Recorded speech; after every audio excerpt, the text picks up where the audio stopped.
Salut à tous, j'espère que vous êtes en pleine forme. Ici c'est Alexis Joanneau, je suis coach pour vous accompagner pour réaliser vos rêves, vos objectifs. Aujourd'hui on va parler de pourquoi passer à l'action à travers 4 questions contre-intuitives que je vous amène.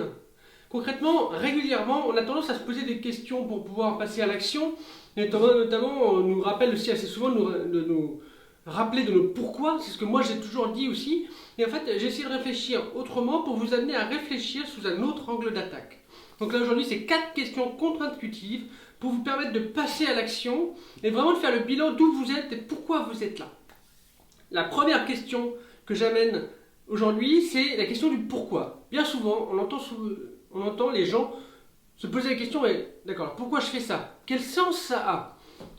Là, je vais vous amener la question sous un autre format. C'est plutôt pourquoi vous acceptez cette douleur, cette frustration, cette situation.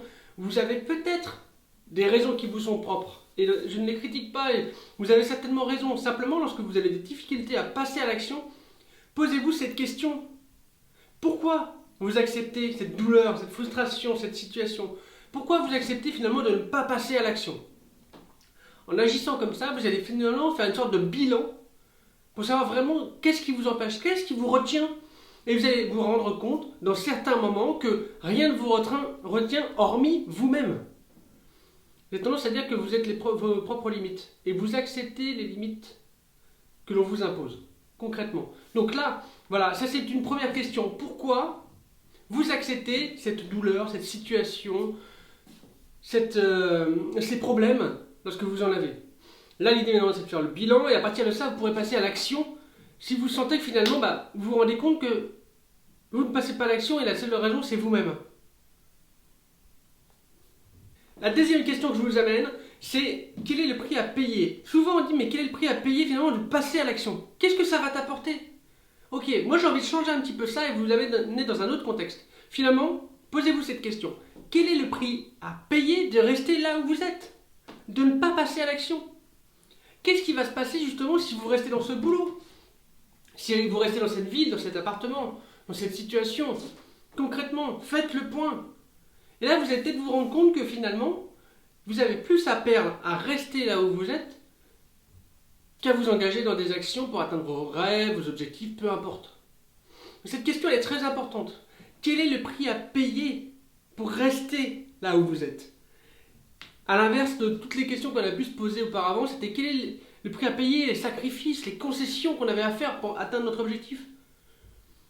Regardons d'abord ce qui se passe chez nous et après on verra ce qui va se passer ailleurs.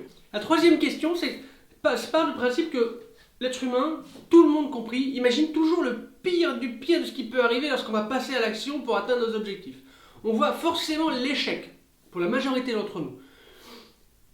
J'ai envie de vous poser une autre question, et cette question numéro 3, c'est la suivante, c'est finalement, qu'est-ce qu'il y a de pire qui pourrait arriver si vous ne passez pas à l'action? Quel est le pire de ce que vous pouvez vivre si vous restez là où vous êtes, si vous ne passez pas à l'action, si vous ne faites pas cette petite action qui va vous engager? Ça, c'est vraiment une question qui pour moi est intéressante parce qu'elle nous remet là où on est. On imagine toujours le pire, à chaque fois.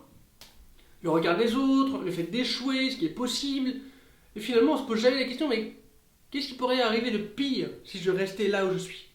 Une fois que vous avez fait ce bilan-là, réfléchissez un petit peu réellement à vos objectifs et choisissez une petite action à mettre en place. Que vous mettez en place rapidement. Souvent, on imagine la souffrance qu'il va y avoir, mais la retarder de toute façon, ça mène à rien.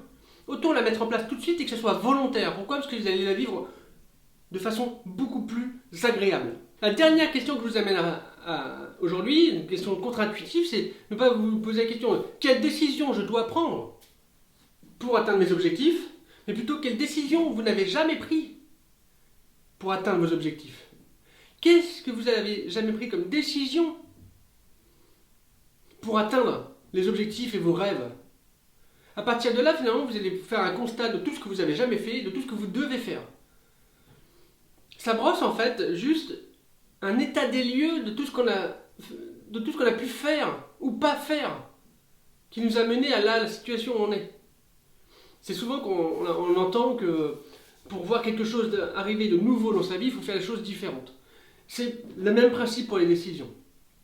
un petit conseil, et un petit point que moi j'ai remarqué, que j'ai lu ici sur un bouquin de Napoleon Hill, c'est que les personnes qui atteignent leur objectif, ce sont les personnes qui prennent des décisions rapidement et qui les tiennent sur la durée. Les personnes qui, à l'inverse, n'atteignent jamais leurs objectifs, ou très rarement, c'est les personnes qui prennent une décision. Quelques heures ou quelques jours après, ils changent de décision. Puis on change encore, on change. Et finalement, vous n'avez pas de point fixe. Donc posez-vous cette dernière question. Quelle décision vous n'avez pas prise par le passé qui aurait pu changer votre vie? Mettez-vous en accord avec vous-même. Si vous êtes OK avec ça, posez-vous maintenant cette question et prenez une nouvelle décision. Une décision que vous n'avez jamais prise auparavant. Voilà, c'était 4 questions contre-intuitives que l'on n'a pas forcément l'habitude de se poser parce qu'on s'oriente souvent vers le futur, dans le côté objectif, rêve. Et finalement, on imagine rarement le pire de ce qui peut se passer si on reste dans cette situation-là. Parce que c'est des choses qui peuvent arriver. Après, il faut juste être OK avec soi-même et se dire, voilà, aujourd'hui, c'est pas possible. Pourquoi j'accepte cette douleur-là? Parce que y a des problèmes financiers. OK. Mais soyez juste clair avec vous-même. Et avec ces 4 questions contre-intuitives, vous allez pouvoir avancer. Donc, j'espère que cette vidéo vous aura plu, qu'elle vous aura inspiré, qu'elle vous aura certainement aidé. En tout cas, c'est tout ce que je recherche. Partagez cette vidéo, s'il vous plaît, à quelqu'un ou sur les réseaux sociaux pour que cette vidéo puisse être diffusée au maximum. Il faut vraiment que ces 4 questions contre-intuitives soient accessibles au maximum de personnes.